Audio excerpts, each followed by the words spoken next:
Sure, let's trust someone who gets called Dr. Death. That won't bite us in the ass. In the meantime, I'll see what I can learn from the new CPU we acquired from that infiltrator. This could be the breakthrough that we've all been waiting for. I need to concentrate, so please don't disturb me. What do you need?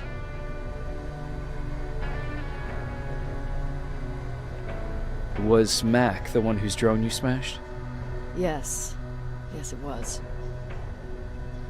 I've never told this to anyone, but before I met Mac and Perry, I was wandering alone. Didn't have a map, so I drew one myself. The first people I came across were two guys, old enough to remember Judgment Day.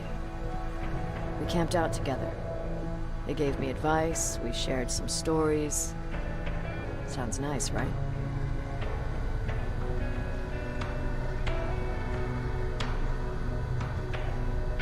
See, there are still good people out there. They weren't good. Although, not cutting my throat in my sleep makes them more or less gentlemen. When I woke up, all my things were gone, including my map. There I was, lost in the desert. Thirst and hunger. I knew I was gonna die. I passed out with my face in the sand. But next thing, I was lying in a bed, bathed and wearing clean clothes.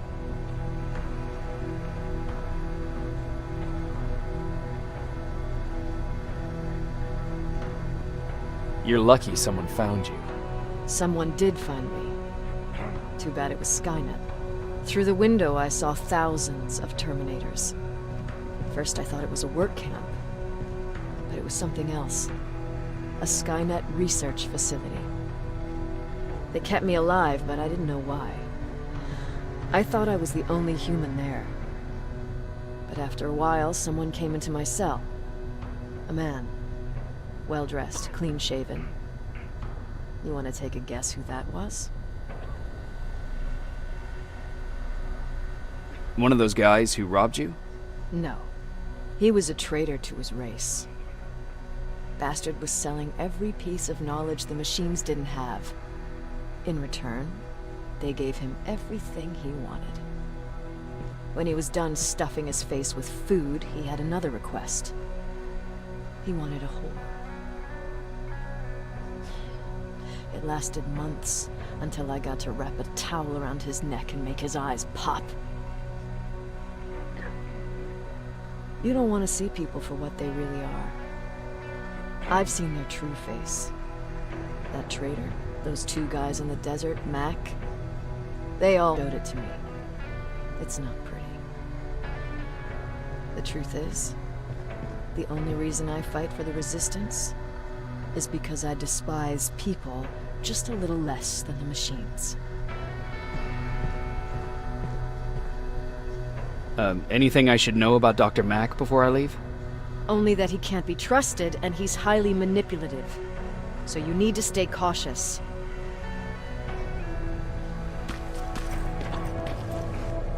Jacob, do you have a minute? Of course.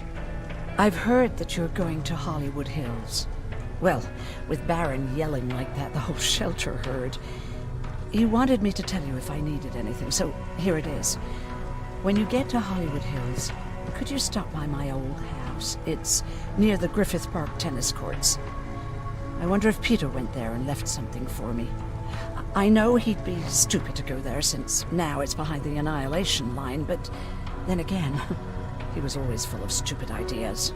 I'll see what I can do. Thank you. Look at him. He never talks to anyone. He just sits there. I bet he's one of those machines. Jacob. What happened after you started your camp? Honestly, not that much. When we gave up on the idea of getting in touch with anyone, we just tried to adapt. Temperatures fell, we had to scavenge for food. All of a sudden, that became our life.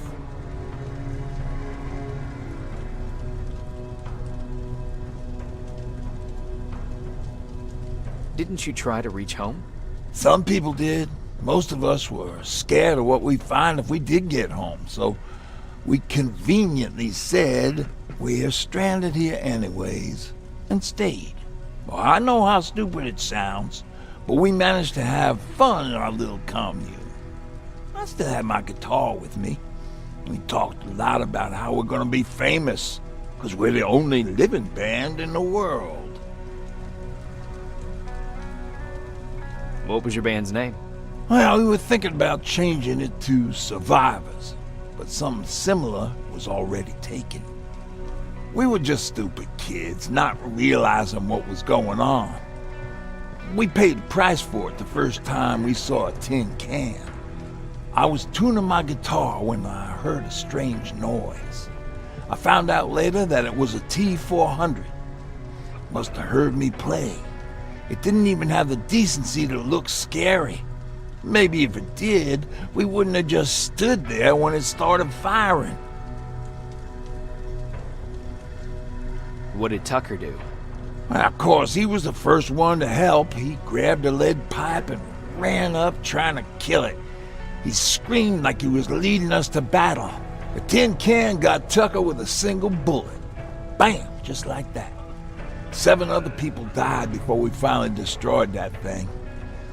Ironically enough, I was the one who delivered the final blow. Safe to say, it was the beginning of a new era.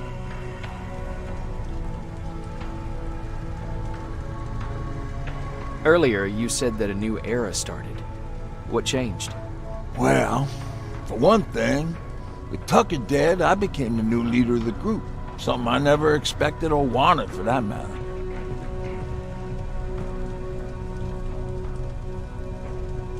What did you do about it? That same night, I looked around at all those people who survived, and I felt scared. Scared of what they expected of me.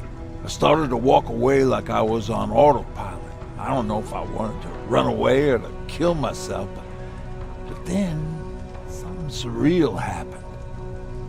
I found a metal door in the ground in the middle of nowhere. I was real unsure about what I might find under it, but what I did find was the aftermath of a massacre. Weren't you scared to go inside? I was terrified, believe you me, but then again, a lot of things didn't make sense to me at that moment. It looked like they decided to commit suicide. I couldn't understand it. To me, they had everything. Food, water. They even had a case of beer. So, I got shit-faced and started crying over my brother's death. But I realized something. I realized that I could maybe survive there. Did you come back to tell everyone? I did. After I buried the bodies outside, I returned to the camp with the good news. After that, we were all right. That night, I learned 2 things. Firstly, that it's okay to be scared. Secondly, that there are 2 sides to everybody. Ironically, me being a scaredy cat turned me into a good leader. And that's how I found that place, and that's what motivated me to help others. But Tucker, well, he was a leader from the start, but he had an ugly side too. He killed those who opposed him. He was a real scumbag, but he was my brother. He made me want to be a good person for the both of us. A hangover wasn't a high price to pay for that lesson. What's the situation like in the shelter? Not that great. People are getting nervous. A lot have already left, and even more plan to leave. Even Mark and Laura saw him packing earlier. And what about you? Just the thought of running again's making me sick. Must be getting old. Plus, we got everything we could need right here. Where else would I go? Besides, I have faith that Baron would never let anything happen to this place. She's way too uptight about security.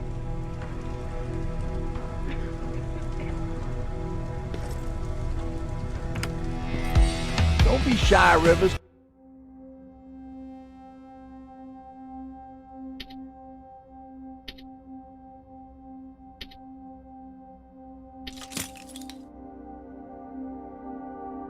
Turn up the volume. See? I knew you'd like it. God damn it! I thought I told you. I can't work with so much noise. I need absolute silence, so please... Do you need anything? Can I see your hardware?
I swear I should just join Skynet! Jacob, I didn't see you there. Is there something on your mind? Actually, I have a secret to tell you. You've a fan. Patrick really looks up to you. It's good for him to have a role model. And I don't think he could have chosen better. I don't think I'd make for a good role model. I never knew Jacob Rivers could be so coy. Be proud, you're a hero. The Resistance owes you a lot. And so do I. If you hadn't found us back in Pasadena, I don't know what would have happened. Well, actually I do. Exactly what the others said would happen. People were talking about the Annihilation Line months before it came. My father, of course, tried to turn it all into a joke.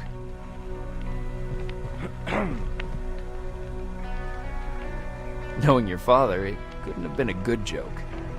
No, it really wasn't. But I wanted to believe him. I think we all did. He tried very hard to keep everyone from worrying. Maybe a little too hard. You could feel the mood change at the house. The community my father tried to build started falling apart. Fewer and fewer people were coming by. And if they did, they weren't always friendly. We started to notice things going missing. Little things at first. People got nervous. And with time, it even got to my father.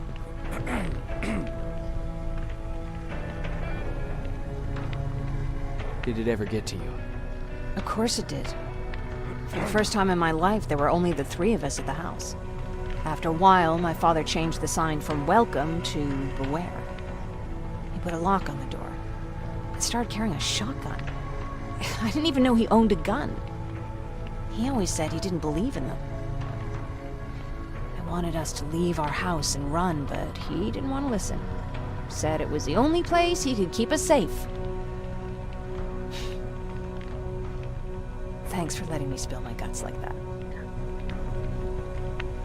Is everything okay? You seem far away. Nothing can get past you, can it? I've been thinking about the day we met. I never told you how we really ended up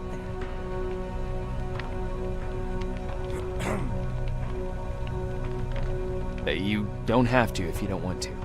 No. Even though they're just empty shells, I could feel the hate radiating from them. What did your father do? He said that the machines wouldn't take him alive, and he kept hammering away. We argued for a minute or two, and I tried to pull him away from the window. He pushed me away.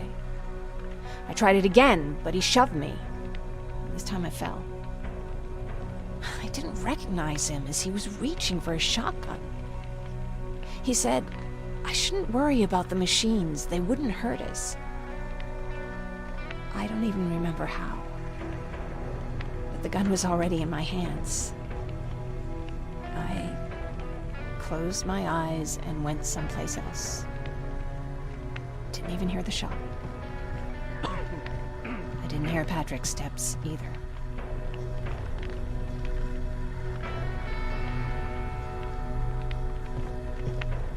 He saw you? He did. He was staring at me like I was a stranger. He didn't scream or cry, he just stared. I threw the gun away, grabbed Patrick, and tried not to notice the hole in my father's unmoving chest. As we ran, I could hear them coming, so we found somewhere to hide. Then you came. I wanted to tell someone about all this, but I was afraid to. You don't have to be afraid. I'm not. Not anymore. We talk a lot about how heartless the machines are. And I started to think that maybe I was too. I probably would have convinced myself of that if it wasn't for you keeping me sane. Thank you for everything. I never thought I would find a friend in times like these. Where are you going? I'm going out scavenging. Don't worry. I'm past thinking about running away. Knowing how much you'd miss me made me not want to leave. Where's Patrick? He's getting ready. I'm taking him with me. I figure it's time for him to see what's out there. Is it true? Are you a human now? Oh, what's with the dogs? They've been like that ever since they brought that thing in.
You're alive!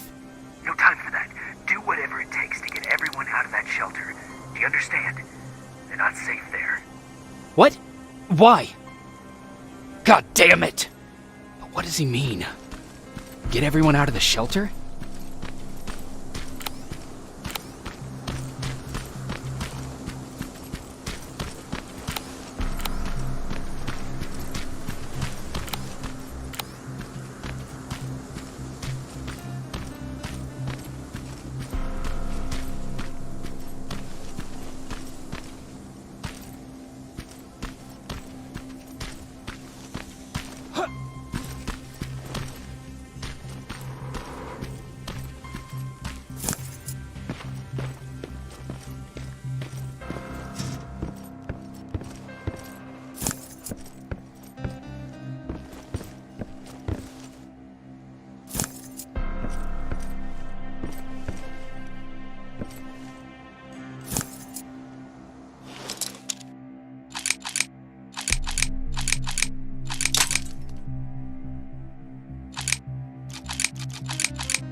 Terminator model, the Infiltrator. You've seen one already? We've captured one, and we need your help. Are you there? How do I know you're not an infiltrator? You've seen them. You know how incredibly lifelike they are, so you should understand my concerns. Head up that hill. If you want me to help you, you have to take a test for me. Test? Yes, to determine whether you're a Terminator or not. And be careful, I'm watching you.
To make me think that you're not one of them. Unfortunately for you, I'm not that easily fooled.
We don't have time for any of this. Just tell me where you are. I am not a robot.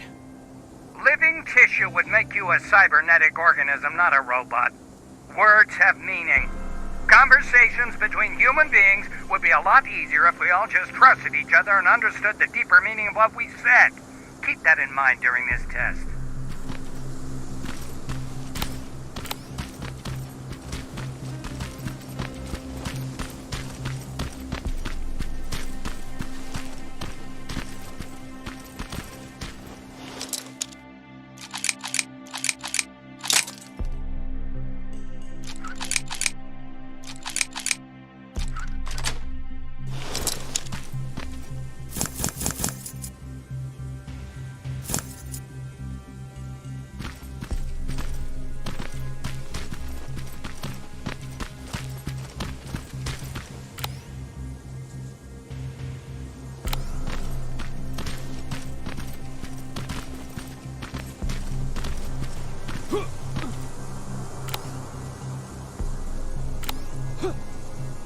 This mansion is filled with Terminators.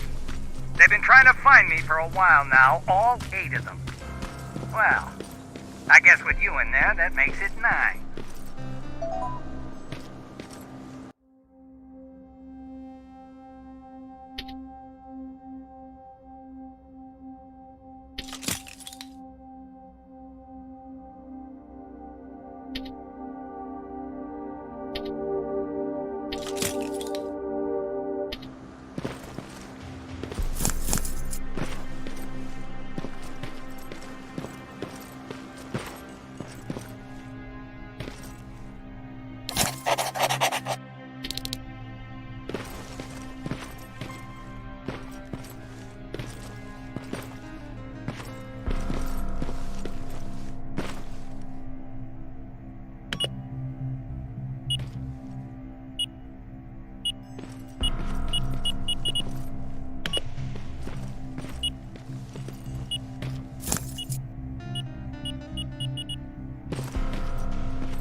Too bad there's no water in that pool. I'd have you jump in and see if you float. Wait, that's a different test.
Skynet completely took over this place.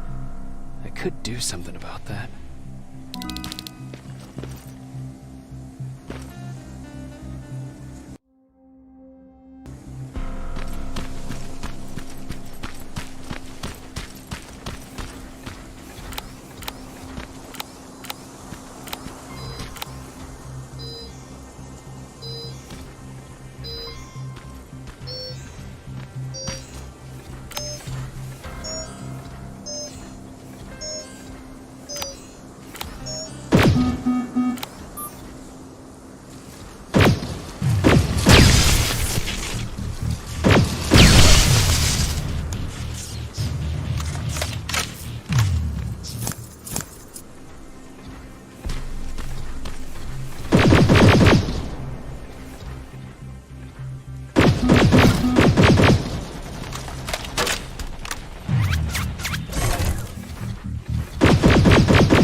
wait here for a moment. My patience is wearing thin. Why am I even here? Here? On the stage, you mean? Because I wanted you to recite a poem. That's right. That's why I got you on this stage, to invoke the fear of public speaking in you. This will allow me to check your emotional response. Very important in these sort of tests. So, if you could go ahead and recite a poem. Fuck off! Very hostile emotional response. Noted. Oh, now wait and be quiet.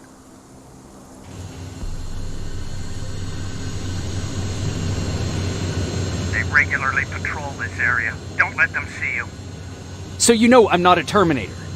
Of course I do. They are way better shots than you. Then why are you making me do all this? Because I want you to grab something for me before I help you. Turn left when you leave the theater. There you'll find a plane crash site. My spider scout should be stuck somewhere around. Just grab it and bring it back to me in one piece.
I've got it! Good job! I'm in my vault in one of the buildings up the street. Meet me there.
That looks like the place Aaron talked about.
Locker.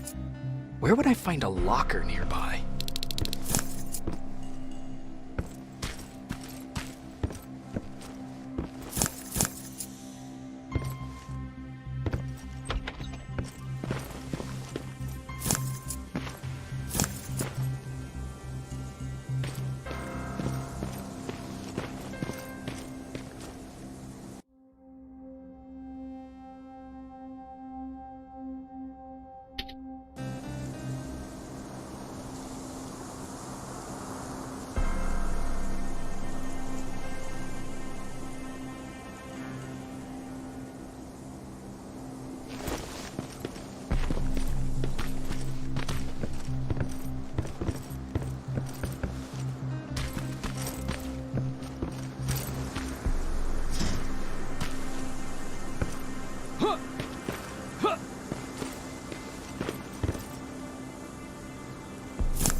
That's the locker room.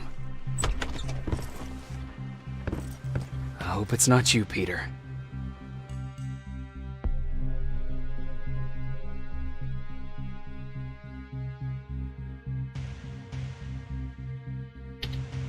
Poor Aaron.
This is it.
I know it looks tempting, but please do not destroy that plasma container. It powers this whole laboratory.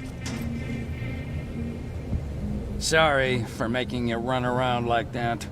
But because of the recent increase in Terminator patrols, I couldn't get to that Spider Scout myself. Can I see it? Thank you. I have a gift as a token of my appreciation. While you were out looking for my Spider Scout, I used some leftover parts to make a new radio for you. I've been picking up your signal for a while now, and I imagine that Skynet has as well. So, I've made it harder to decipher. You won't have to worry about them eavesdropping. You've been listening, so you know why I'm here.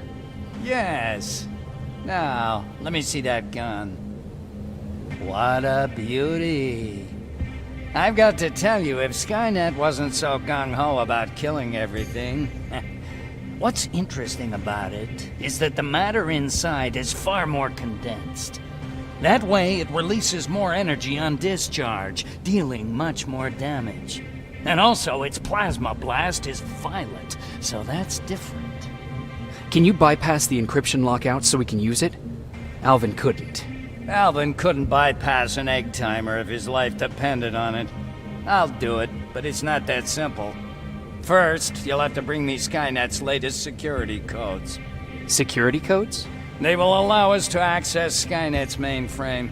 But they change them regularly, so I need you to connect to any HK unit and download the newest security codes.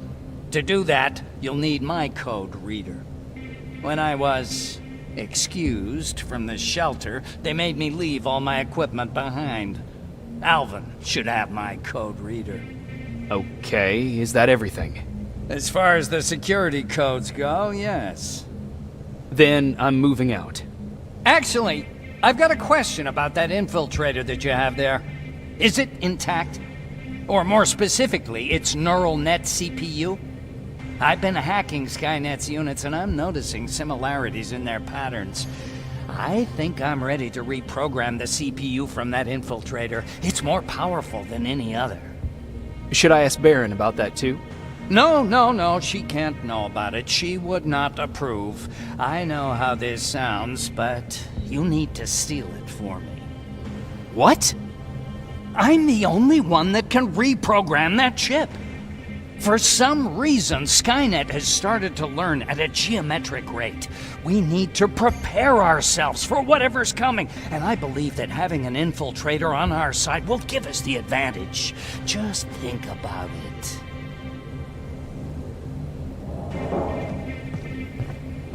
Commander. Rivers, what's the status? Mac's alive.